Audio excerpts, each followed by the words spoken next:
We're dining finally. We were heading for Stanley Park to the aquarium and we on the red bus, and we decided to bail when we saw this nice restaurant. And I have a Bohemian lager, which is very nice. It's got a Bohemian lager and I've got a nicely oaked Californian Chardonnay. And this restaurant comes highly recommended. Now, looking out the window, we've seen these guys a few times, and you might notice, if I go in closely, if you can see the face, you might even notice that every face looks remarkably similar.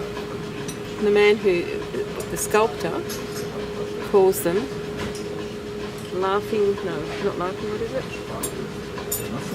Muse. Merry Muse will do. Anyway, he put his face on every one of them. We're at the aquarium in Stanley Park now.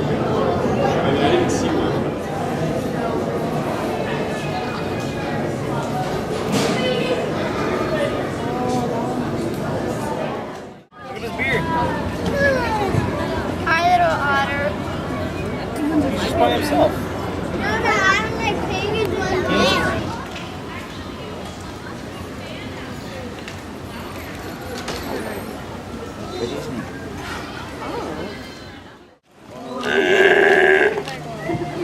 That was cool. He just built that up.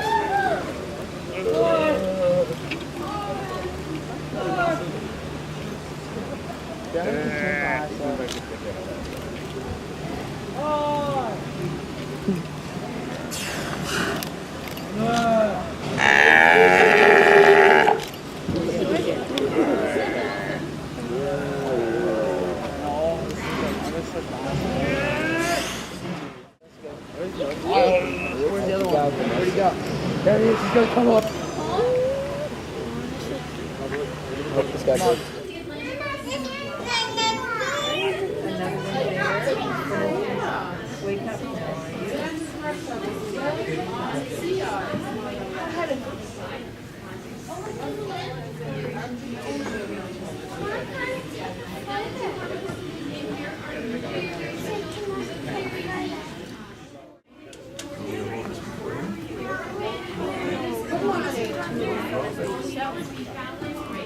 Unfortunately, because they were so young when they were abandoned, and because they spent so much time under human care, they will not be able to be released into the open ocean. They most likely would not survive. Deal with harbor porpoises. Their main client are the seal pups, harbor seal pups. Come in fairly frequently, but they have had killer whales, gray whales, sea lions, all kinds of things have come into the Marine Mammal Rescue Center. And we do need to say thank you to everyone here, because it is because of you that they are able to come into the Marine Mammal Rescue Center. Just by coming to the aquarium today, you are supporting projects like that. Now, of course, is smaller. Fairly simple to tell right now, but because he is so young, he will be growing up and will eventually be similar size to Daisy, so you can't rely on that forever. But another thing you can look for is he has a white stripe on his back right in front of the dorsal fin there, so that gives you hints that it's jacked. And if not, if that doesn't work, if you can... It looks like a big marshmallow. A yellow, like a toasted marshmallow. Doesn't he? It takes about 10 minutes backwards.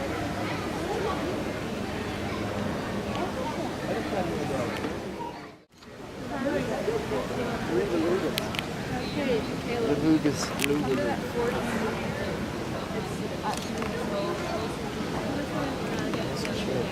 Are these whales doing anything interesting? That is so cool.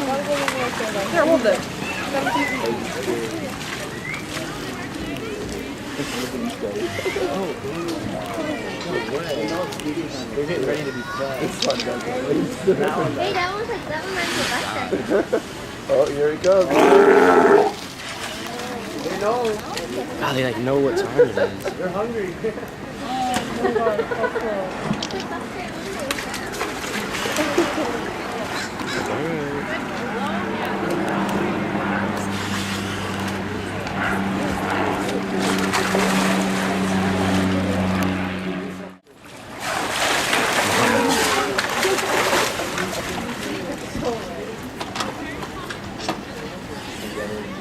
Their heads.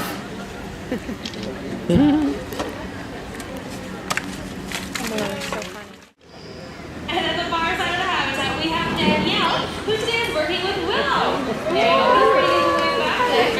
Huge flippers, which we will be talking about. In fact, our trainers work with researchers every day to learn more about them. We've actually been participating in research specifically with stellar sea lions for over 19 years in collaboration with the University of British Columbia, as well as the Marine Mammal Research Unit. And the research here at the Vancouver Aquarium with incredible animals like this is crucial to understanding their mysterious lives. Now, when you look at these incredible animals, they're making lots of noises. You're looking at a stellar sea lion. They do make a wide variety of sounds, but there's other ways you can tell them apart. They are similar to harbor seals, which you also find off the coast of Vancouver, and they actually belong to a unique group of animals called pinnipeds. That means that they have feather or footed feet like you're seeing here. They do have large flippers, and those flippers allow them to move around on land and in the water. So let's talk about movement on land first, because stellar sea lions are very nimble. They're able to move around quickly and easily thanks to those large front and back flippers. They have to hold themselves in a great position, and that's one way you can identify them if you are seeing them along the coast. If you're looking at a harbor seal, they tend to use their body more forward. It's kind of funny, but stellar sea lions, big flippers, that's how they move. Water, it is a very different story because their hydrodynamic body or streamlined body becomes obvious. Today, we're weighing 170 kilos, just under 400 pounds. You may be wondering how we weigh Willow Row, and behind that yell there is a gate. Behind that gate there is the plate scale, not too different from the one that you may have at home where your doctor's office. We'll walk down to the gate, to the scale, get them set this, glance for an accurate measurement, then we bring them back to the pool for This is where the trust and relationship comes into play, and this trust and relationship is built over many years. I myself have been working with these guys for a long time.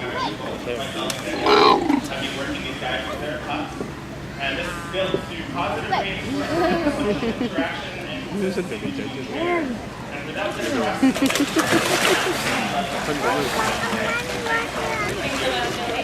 And that trust, patience, and time that Billy's talking about not only makes training and working well, but that's actually both together is an issue for these animals because the less amount of food available to them is really what we are seeing. So it's called nutritional stress, not having access to the right